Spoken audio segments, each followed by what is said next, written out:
চট্টগ্রামের খুলশী থানাধীন ওয়ারলেস তালতলা এলাকায় যুবদল নেতা হেলালের অনুসারীদের সাথে চট্টগ্রাম মহানগর স্বেচ্ছাসেবক দলের সাবেক যুগ্ম সাধারণ সম্পাদক ওয়াকিল হোসেন বগার অনুসারীদের মধ্যে গতকাল তুমুল সংঘর্ষের ঘটনা ঘটেছে। এই ঘটনায় প্রায় অর্ধশতাধিক ঘর ভাঙচুর ও একাধিক ব্যক্তি আহত হয়েছেন বলে অভিযোগ স্থানীয়দের।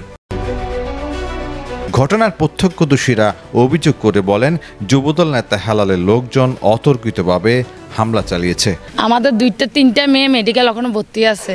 এমন ফেলাছে এই যে ঘটনাগুলো আমরা এতদিন হয়েছে, কালকে রাতটা হঠাৎের ভিতরে এরকম হামলা দিছে, আজকেও ঠিক মানুষকে এইভাবে হামলা দিছে। কেন দিচ্ছে? এই যে হেলাল গ্রুপ, আমরা নিজেরাও জানি না কেন দিচ্ছে, আমরা নিজেরাও জানি না।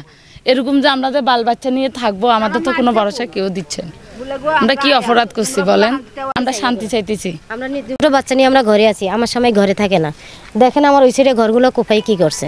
আমরা এই যে এতটুক বাচ্চারা এখন কি জাগনা থাকা দরকার, আমি নিয়ে বসে রয়েছি। আবার আসবে, কিছুক্ষণ আগে আসছে। এরা হেলাল গ্রুপ, কিন্তু আমরা এদেরকে চিনিও না। কিন্তু আমরা হচ্ছে সাধারণ মানুষ, আমরা দিন আনি দিন খাই, কিন্তু আমাদের এদের সাথে কোনো সম্পর্ক নাই, কোনো কিছু নাই। আমরা ছোট ছোট, আমার আরেকটা মেয়ে আছে একটুক, দুটোটা বাচ্চা নিয়ে আমি বসে রয়েছি। কেন বসে রয়েছি? ভয়ে। আর ওদের হাতে পিস্তল আছে, এটা দিয়ে ওরা করে দেবে, মারি দেবে। তো আমরা কি করবো বলেন?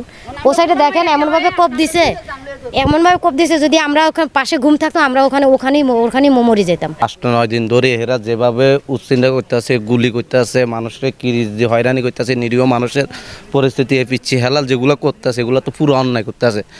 মাদক ব্যবসা উনি চালাইতে আছে। দেশের এই পরিস্থিতিটা বর্তমান বুঝতে হবে পিছিয়ে হেলালের। এতে মনে করেন নিরীহ মানুষের এই বাচ্চা লই চুরি ধরের, কেউ গুলি করে, তা তো ফায়ার আপনারা নিজেরাই দেখছেন, অলরেডি এরা ফায়ার করতে আছে। এটা যেভাবে মনে করেন করছে, আমরা সুস্থ বিচার চাই। হেলাল গ্রুপের আওয়ামী লীগের দোসরদেরকে নিয়ে যেসব এলাকায় কাজ করতেছে, এগুলো কিন্তু আমরা এটা নিয়ে খুব জানাচ্ছি।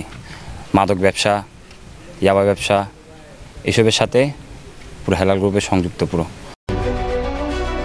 গতকাল রাতের হামলার ঘটনার বিষয়ে সিএমপির খুলশী থানায় এখনো পর্যন্ত কোনো মামলা বা অভিযোগ হয়নি বলে জানান খুলশী থানার ভারপ্রাপ্ত কর্মকর্তা ওসি আফতাব উদ্দিন।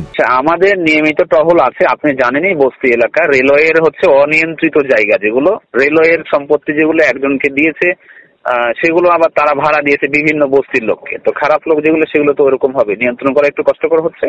আমি চেষ্টা করতেছি, অসুবিধা নাই। নিউজ ডেস্ক, প্রতিদিনের কাগজ, চট্টগ্রাম।